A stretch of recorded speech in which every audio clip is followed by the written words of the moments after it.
inheritance of Mount Seir and Idumea in the context of this prophecy. Chapter 37, how exactly is the Valley of Dry Bones prophecy fulfilled? And in chapter 38, in what circumstances do Israel dwell without walls, bars and gates? Well, hopefully we're going to answer the first of those questions tonight. The second two we may see as we proceed with our studies. But there's an awful lot in these chapters that really, as we live in these last days, these latter days, we ought to be trying to get our heads round, and that's the purpose of this series. So let's start off, because we've got the shortest chapter tonight, with just an overview of what is actually in these 5 chapters. So chapter 35, as we've seen, is against Mount Seir and Idumea, and we'll hopefully identify those as we proceed. Chapter 36 is a prophecy unto, not against, but unto the mountains of Israel. And chapter 36 talks about, first of all, the physical and then the spiritual restoration of Israel. So 36 verse 24, I will take you from among the heathen and gather you out of the countries and will bring you into your own land. And then verse 25, I'll sprinkle clean water upon you. Verse 26, a new heart. Verse 27, I will put my spirit within you. Verse 28, you shall dwell in the land and I will be your God. So we've got the physical restoration of the people to the land and then their spiritual restoration to their God. Then in chapter 37 we've got the fairly well-known prophecy of the Valley of Dry Bones, followed on by the parable of the 2 sticks, and then the appearance of their king in verse 22, and finally, in the last verses of the chapter, the establishment of God's sanctuary in the midst of them.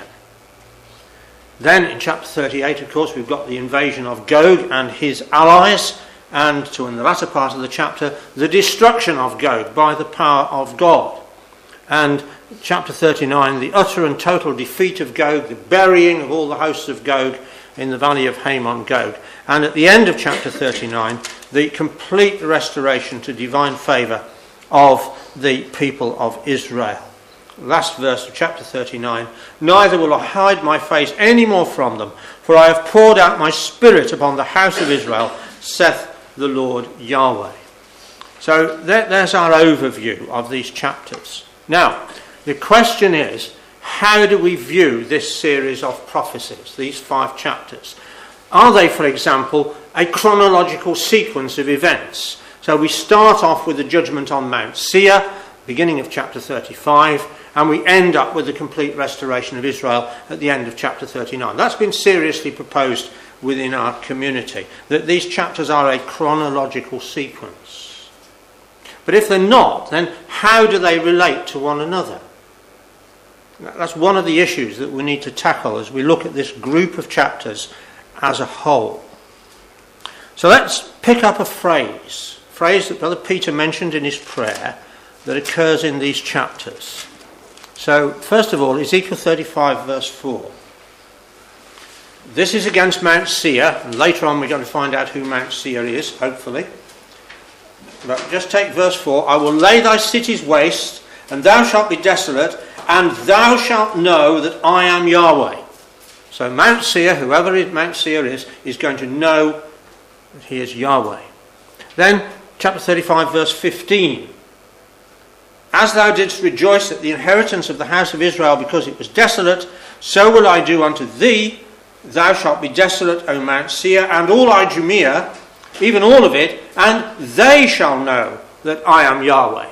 Now is that all the people that are left after the destruction in Mount Seir and Idumea, or is that actually a wider audience? They shall know. Outside of the territory of Mount Seir and Idumea, they shall know that I am Yahweh. Well, look at chapter 36, verse 23. And incidentally, chapter 36, verse 5 mentions Idumea. But chapter 36, verse 23, and I will sanctify my great name, which was profaned among the heathen, which ye have profaned in the midst of them, and the heathen shall know that I am Yahweh, saith the Lord Yahweh, when I shall be sanctified in you, Israel, before their eyes. So when God is sanctified in Israel, the heathen, the nations, know that he is Yahweh. Chapter 37, verse 28. Right at the end of the chapter, when the sanctuary is set in the midst of Israel, then 37 verse 28, the heathen shall know that I, Yahweh, do sanctify Israel when my sanctuary shall be in the midst of them forevermore. So again, we've got the heathen knowing that it is Yahweh who has done all of this. Chapter 38 and verse 23, right at the very end now of the prophecy of the destruction of Gog's hosts. Thus will I magnify myself and sanctify myself, and I will be known in the eyes of many nations, and they shall know that I am Yahweh. And finally, in chapter 39 and verse 7, so will I make my holy name known in the midst of my people Israel. I will not let them pollute my holy name any more, and the heathen shall know that I am Yahweh, the Holy One in Israel. So we see that same phraseology coming out in each one of these 5 chapters. So what is this describing? Well, I believe it's describing the climax of the events that are prophesied in these 5 chapters. It all leads up to this, that the heathen know that it is Yahweh, the God of Israel, who has done all these things. And of course other prophecies like Isaiah 2 tell us that those very same nations will go up to Jerusalem to learn of Yahweh's ways and walk in them. So really, the heathen shall know that I am Yahweh is the climax to which all these things are working toward. And yet the phrase occurs in every chapter. So does the climax occur 5 times? Do the heathen know that he is Yahweh and then forget it and then learn it again and again? And clearly not. It is a climax to which all of these chapters are pointing. Now that's a very strong argument against these chapters being a chronological sequence. But let's have a look at 1 or 2 more.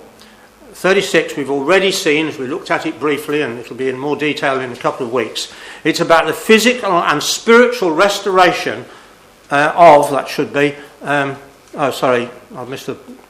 corrected that and got it wrong. Physical and spiritual restoration of, ignore the 2, the whole nation of Israel. And they're called at the end of chapter 36, the holy flock. Right? In chapter 37, they described the whole house of Israel as a collection of bones, dry bones in a valley. And they're so dry that the question is asked, can these bones live? So those 2 chapters can't be a chronological sequence. You cannot have Israel fully restored to divine favour and then become a heap of dry bones. Chapter 37 and 38. Chapter 37, as we've seen, ends with the building of God's sanctuary, his tabernacle, in the midst of Israel, which is the millennial temple, which is described in chapters 40 to 48. But chapter 38 describes the occurrence of the greatest earthquake the world has ever seen, which causes every wall to fall to the ground. Now, I was having a discussion with a brother a few days ago as to whether it's every wall in Israel or every wall in the world. But it's certainly every wall in Israel. So does that include the walls of the temple that's just been built? Clearly not. So the earthquake of Ezekiel 38 cannot take place after the building of the temple. Must be before. So what we do actually, and we may come to this later, is we can slide Ezekiel 38 and 39 back into chapter 37. They occur within the chronological pattern of chapter 37, which starts off with Israel as dry bones and finishes up with God's sanctuary in the midst of them. And somewhere in the middle of there, and I'm not going to identify it, I know where I think it is, but we'll leave it to Brother Nathan, who's doing chapter 37. Somewhere within there fits chapters 38 and 39. Now, if you do that, if you in effect slide Ezekiel 38 and 39 back into the middle of 37, 37 ends up with verse 27, my tabernacle also shall be with them, I will be their God and they shall be my people. And the next section in Israel describes describes that sanctuary, chapters 40 to 48, and the priesthood that's going to serve in it, and the sacrifices that will be offered, and so forth. So it all fits together. So I believe that these 5 chapters are in fact all different aspects of the outworking purpose of God in the latter days, all leading up to the same great climax, that the heathen know that he is Yahweh. There are a series of visions depicting different aspects, but leading to the same point. So let's now go back to chapter 35 and start investigating this particular vision that God gave to Ezekiel. Now, it's against, as we've seen, Mount Seir. Interesting, Mount Seir is a geographic reference rather than a demographic reference. So it refers to territory rather than people. It's a mountain. And also we've got at the end of the chapter, all Idumea.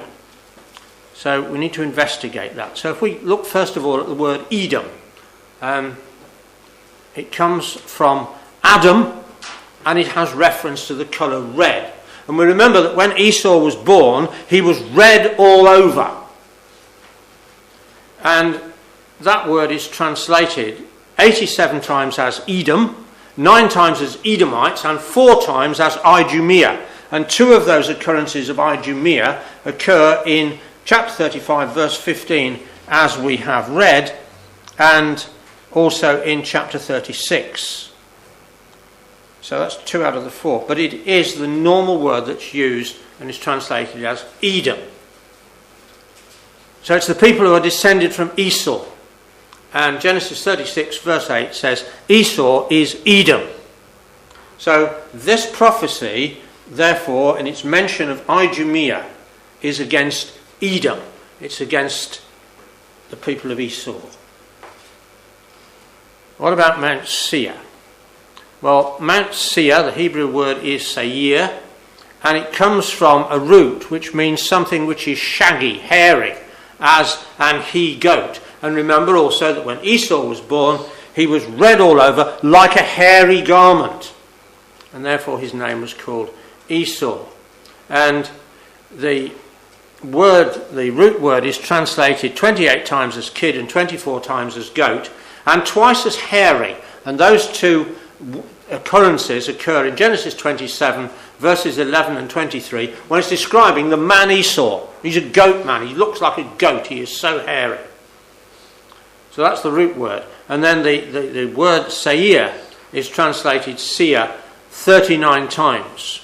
And Deuteronomy 2 verse 5 says, I have given Mount Seir unto Esau.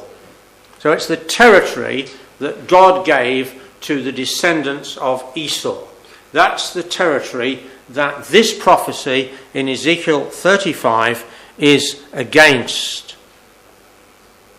So what do we know about Esau and the Edomites who descended from him? Well, we know from Genesis 27, Esau hated Jacob.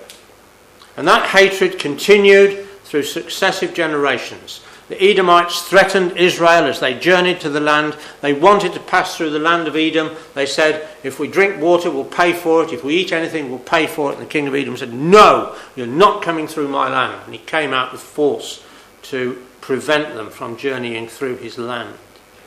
And the Edomites, in successive generations throughout the history of Israel, played the role of really the pack of hyenas that follows the lion. Turn to the prophecy of Obadiah, which is probably the best illustration of it. Prophecy of Obadiah is specifically against Edom. The vision of Obadiah, thus saith the Lord Yahweh concerning Edom. And if we look in Obadiah, verse 10, for thy violence against thy brother Jacob, shame shall cover thee, thou shalt be cut off forever.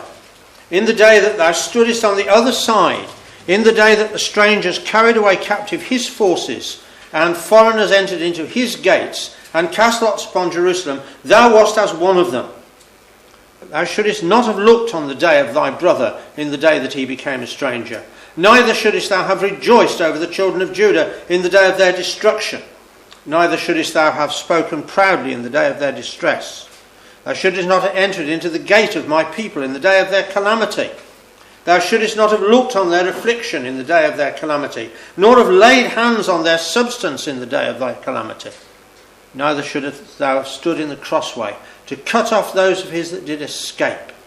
Neither shouldest thou have delivered up those of his that did remain in the day of distress. So that's the role of Edom. They're like a pack of hyenas. The lions made his kill, and they're in there for the pickings. So whether the lion was the Philistines, as it was in one case, or the Babylonians, as it was in another case, who came against Israel, there were the Edomites, harrying and spoiling and causing trouble.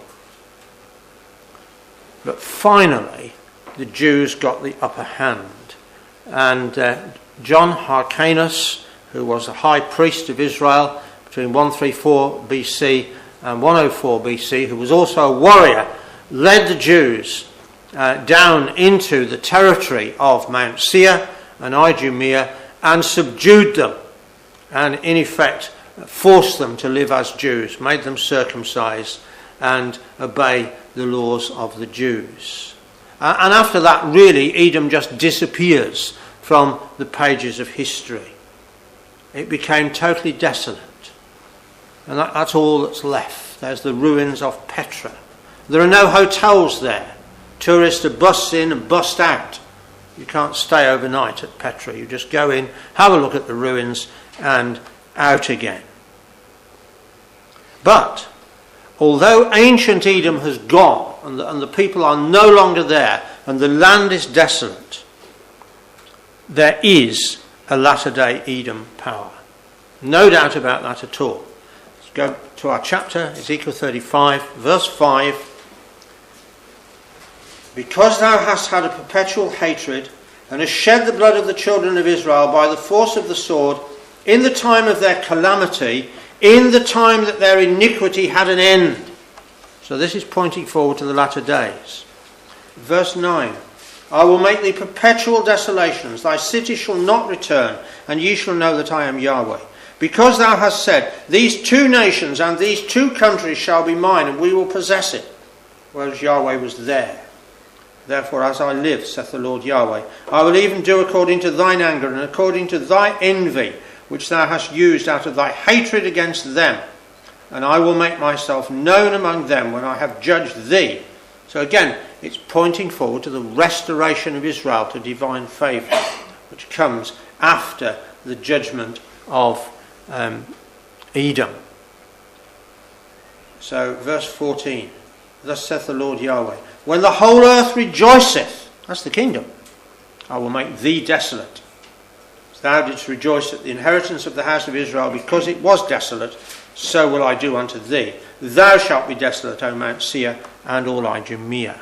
So that's Ezekiel 35. Ezekiel 36, prophecy unto the mountains of Israel.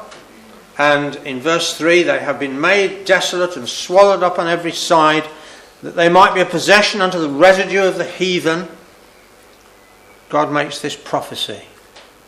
Verse 5, therefore, thus saith the Lord Yahweh, surely in the fire of my jealousy have I spoken against the residue of the heathen and against all Idumea. So they're singled out amongst the residue of the heathen, which have appointed my land to their possession, with the joy of all their heart, with despiteful minds to cast it out for a prey. So Ezekiel's told to prophesy unto the mountains of Israel, because all the house of Israel, a phrase that occurs in chapter 37 in relation to the valley of dry bones, they're all going to come and it's going to be inhabited. And as we've seen, Israel's restored.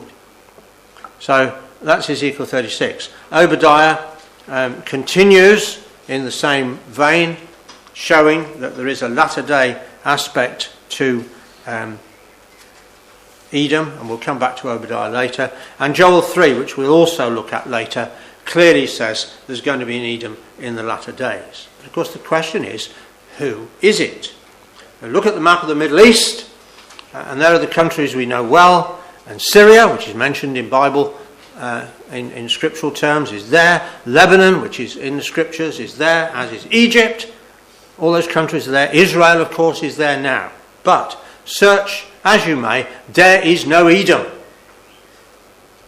It just isn't there. There is no separate identity which we can say, no, it's Edom. There it is. So the question arises then, who is the latter-day Edom? Well, Brother Thomas, followed by Brother H.B. Mansfield, suggests that Edom becomes an aggregate name for all the anti-Semitic Gentile nations which defeat Israel at the time of the end. And to support that, they quote Acts chapter 15, where James, we're not going to look at it, but James, by the Spirit, quotes from Amos, a passage which refers to Edom, and James applies it to all the heathen. So in Eureka Volume 1, we read, Edom in the latter days is representative of the enemies of Jacob, banded together under Gog, who is then chief of the house of Esau.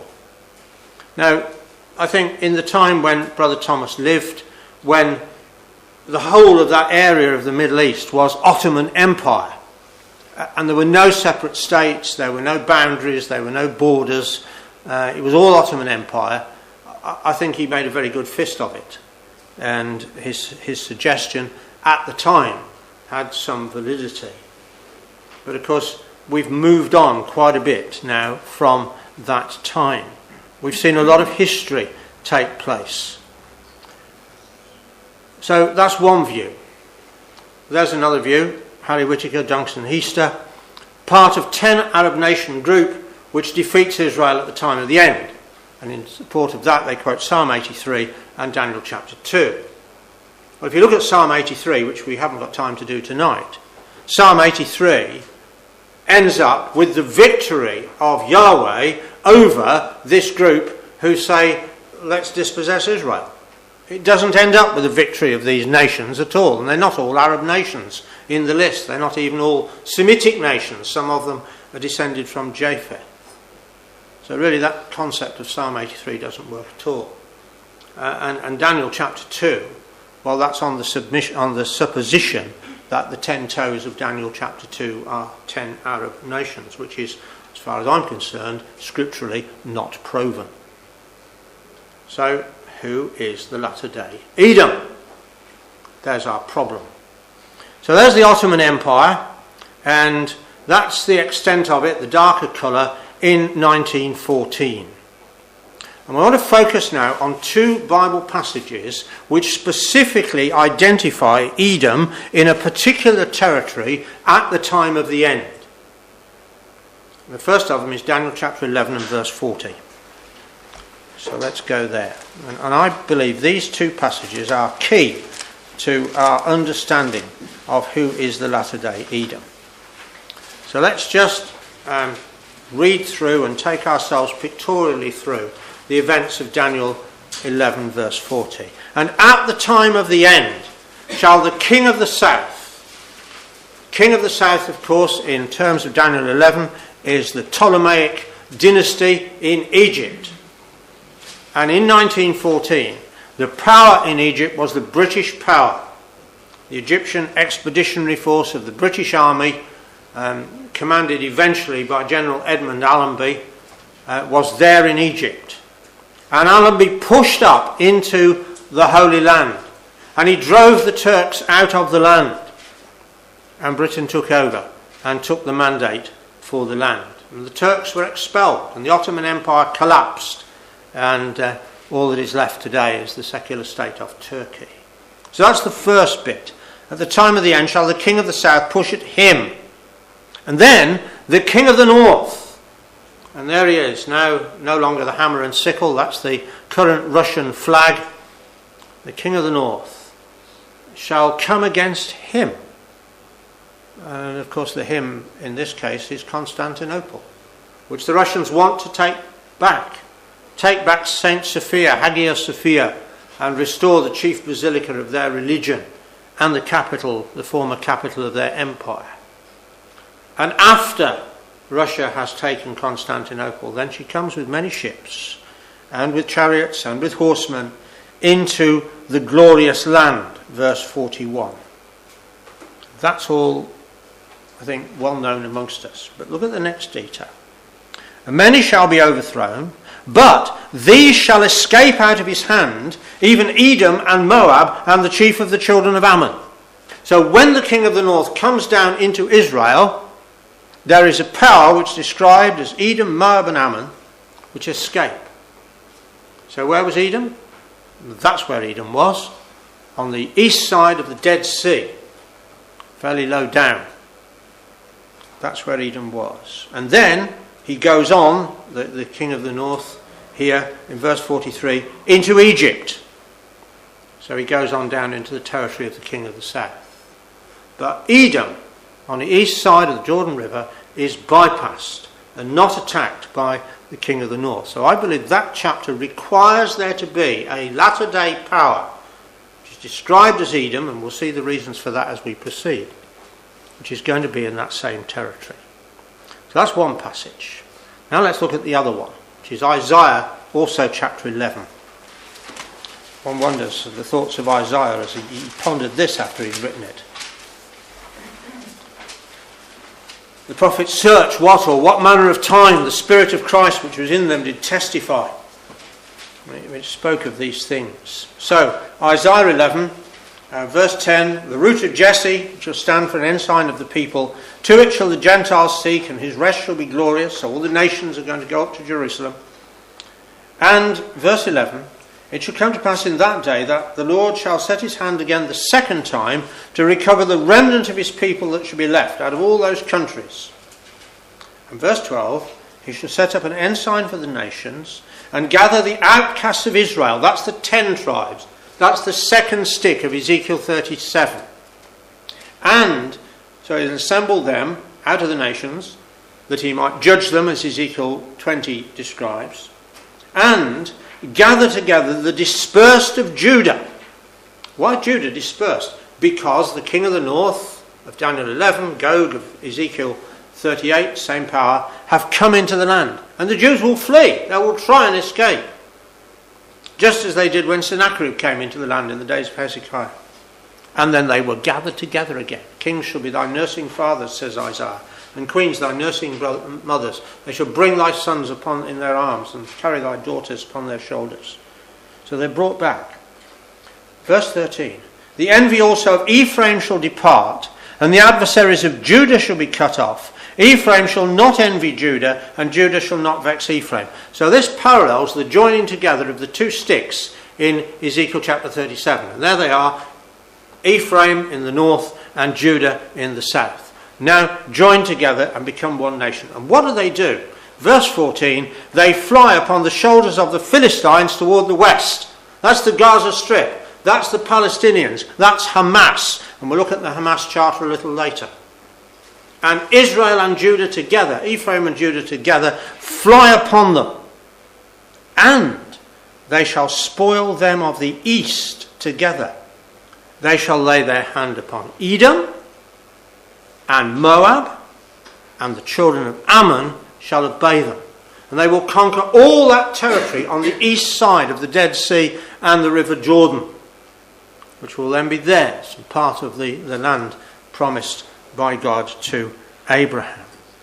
So again, Isaiah 11 is requiring that they shall be a power on the ancient territory of Edom, and the other passages that we've looked at, Ezekiel 35 and Obadiah and so forth, say that that power will have the same attitude toward the Jews as the descendants of Esau had toward the descendants of Jacob.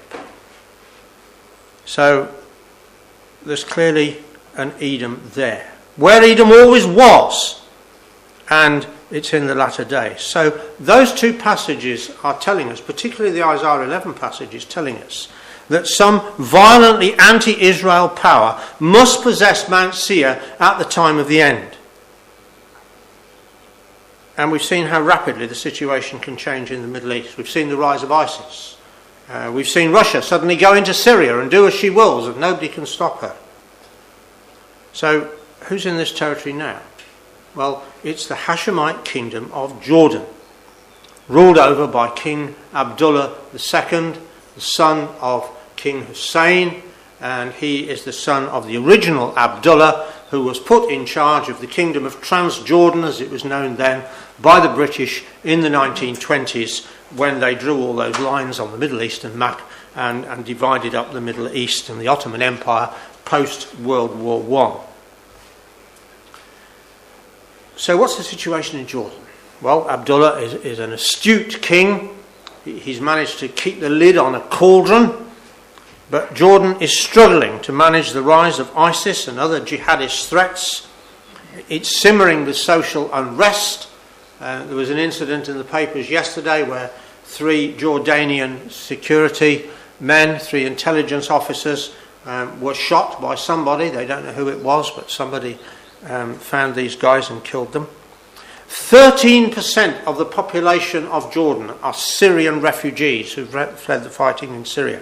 Another 13% of the population of Jordan are Egyptian and Palestinian refugees who have fled from Egypt, and the descendants of those who fled in 1948 across the Jordan when the Israeli War of Independence was taking place.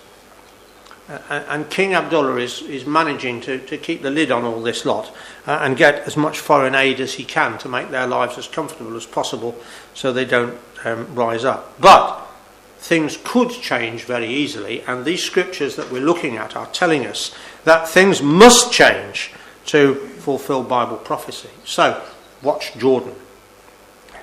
So, Ezekiel 35, again, God is against this people because of specifically their attitude toward Israel. And we've noticed already that the address of the prophecy is to Mount Seir rather than Edom. In other words, it's geographic, it's about the territory rather than the people.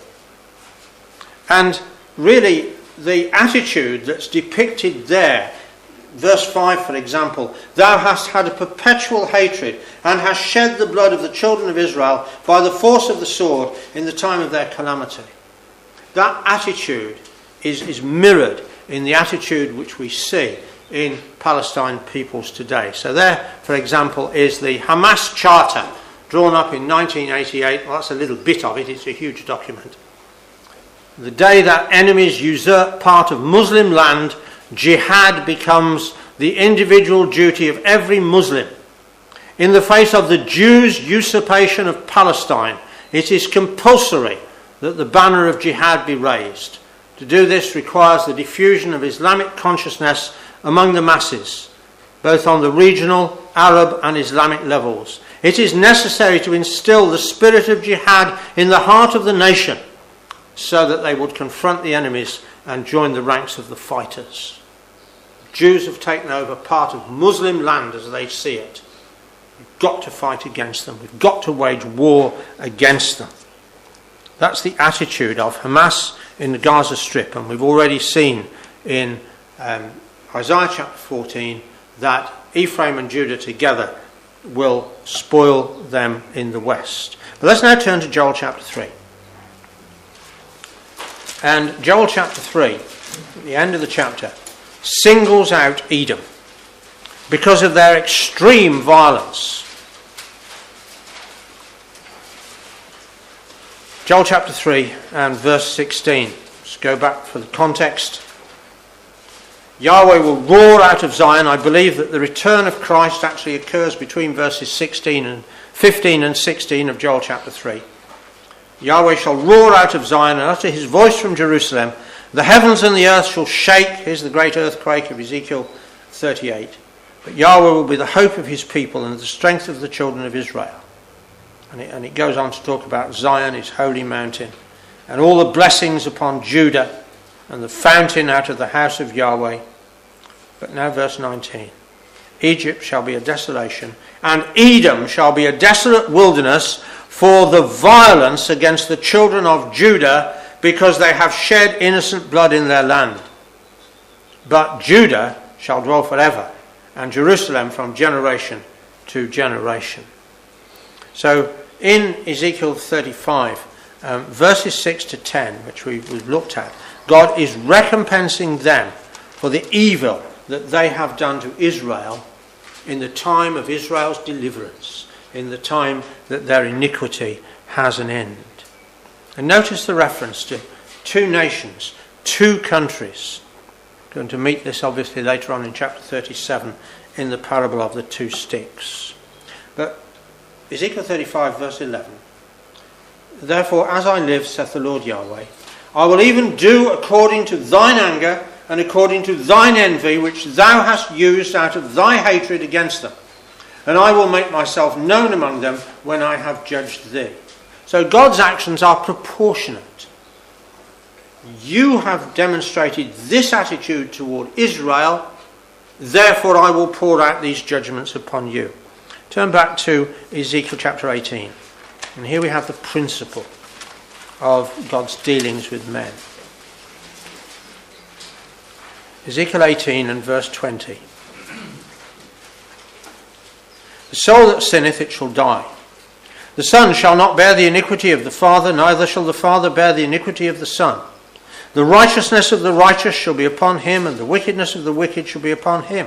But if the wicked will turn from all his sins that he hath committed, and keep all my statutes, and do that which is lawful and right, he shall surely live, he shall not die. All his transgressions that he hath committed, they shall not be mentioned unto him. In his righteousness that he hath done, he shall live. Have I any pleasure at all that the wicked should die, saith the Lord Yahweh, and not that he should return from his ways and live? But when the righteous turneth away from his righteousness, and committeth iniquity, and doeth according to all the abominations that the wicked man doeth, shall he live? All his righteousness that he hath done shall not be mentioned. In his trespass that he hath trespassed, and in his sin that he hath sinned, in them shall he die. And that's true for all of us. God's response to our lives is proportionate. We commit wickedness, we must expect his judgment. If we seek to live righteously before him, he will bless us.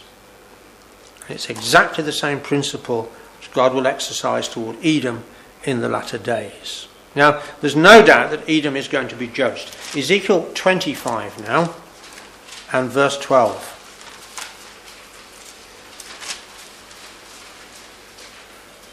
Ezekiel 25 and verse 12. And I will lay my vengeance upon Edom by the hand of my people Israel. That's exactly what we saw in Isaiah chapter 11 verse 14. And they shall do in Edom according to mine anger and according to my fury, and they shall know my vengeance, saith the Lord Yahweh. So God's going to use Israel as his instrument to punish Edom. And incidentally, in the last three verses of Ezekiel 25, there we've got punishment upon the Philistines. They of the West, the Gaza Strip, the Palestinians of today, who are trying to claim, incidentally, they're actually descended from the ancient Philistines, so they're bringing the wrath of God upon them in doing that. And Obadiah does exactly the same thing. Sorry to ask you to find Obadiah twice in one class, but we need to go back there for the final section of Obadiah. We've seen in the early part of the prophecy through Obadiah the attitude of this people of Edom. Now we go to the final section, which I find very exciting. First of all, just have a look at United Nations Resolution 181, the original resolution of November 1947, which decided to partition the land of Palestine between Jewish and Arab territories. And that, of course, echoes Joel chapter 3. They have parted my land. And the UN drew up maps which showed which bits were Arab and which bits were Jewish. But then came the 1948 War of Independence, and the map that resulted out of the War of Independence in 1948 was a very different map to the maps that the UN had drawn up. Israel had rather more territory than the UN was willing to allocate to them.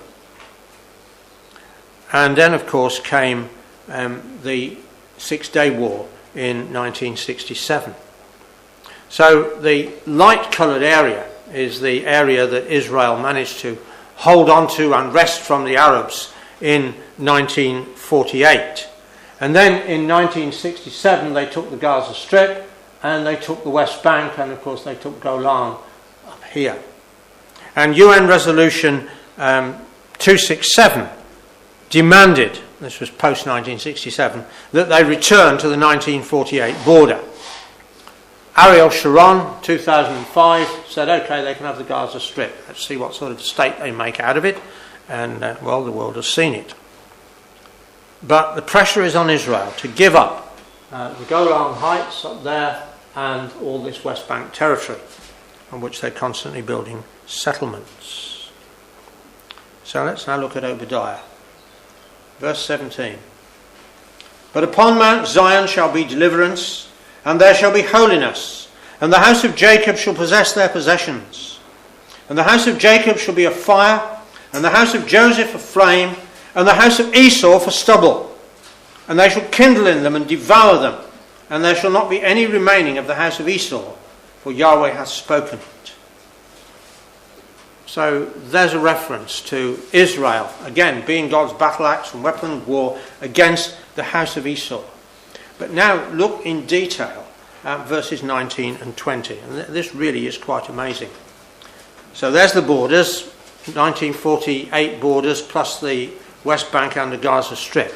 Israel have given up the Gaza Strip. They're under pressure to give up the West Bank. So look at this now. And they of the south shall possess the Mount of Esau. There we are, the Mount of Esau, down there, Mount Seir in the south. And they of the plain, the Philistines, the Gaza Strip. And they shall possess the fields of Ephraim and the fields of Samaria. That's the West Bank. And Benjamin shall possess Gilead. That's up there in the northeast territory, which was, of course, occupied by the 2.5 tribes in the time of Israel's kingdom, but which has never been occupied by modern Israel. But Zechariah 10 tells us that when Ephraim comes back, that's part of the territory that they'll be settled in. Benjamin shall possess Gilead. Verse 20, and the captivity of this host of the children of Israel shall possess that of the Canaanites, even unto Zarephath. So that's up in Lebanon, in the north, which Israel had been briefly into and pulled out of again. Don't have now. And the captivity of Jerusalem, which is in Sepharad, shall possess the cities of the south, the Negev, which Israel completely took over in 1967, but gave most of it back to Egypt.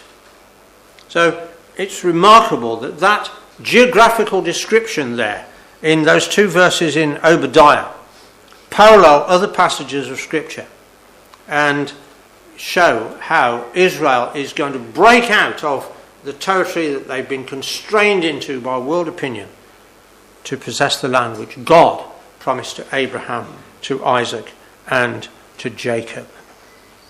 And we're almost there, brothers and sisters. Look at the next verse, verse 21. And saviours shall come up upon Mount Zion to judge the Mount of Esau, and the kingdom shall be Yahweh's. So these verses here at the end of Obadiah parallel the last verses of Ezekiel chapter 35. Let's go back there in conclusion. Ezekiel 35 and verse 14.